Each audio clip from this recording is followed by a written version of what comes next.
আসসালামু আলাইকুম, সবাই কেমন আছেন?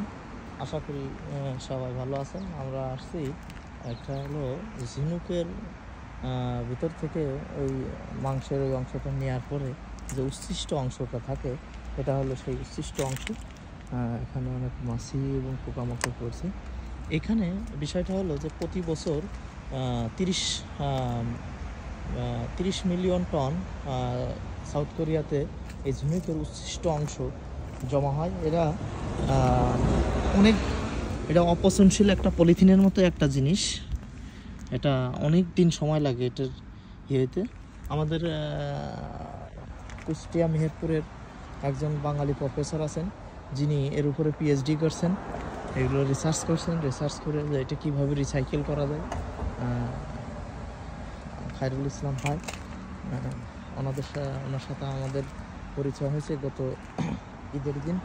উনি খুব উদার মনের মানুষ, ফ্যামিলির সহ এখানে থাকেন।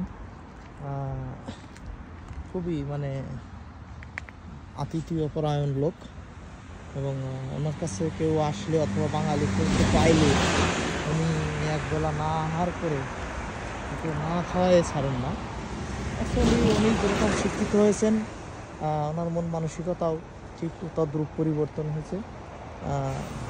অ্যাকচুয়ালি যারা আমাদের দেশে অনেক শিক্ষিত হয়, ম্যাক্সিমাম লোকই পরিবর্তন হয়ে যায়, কিন্তু উনি অনেকটা ভিন্ন।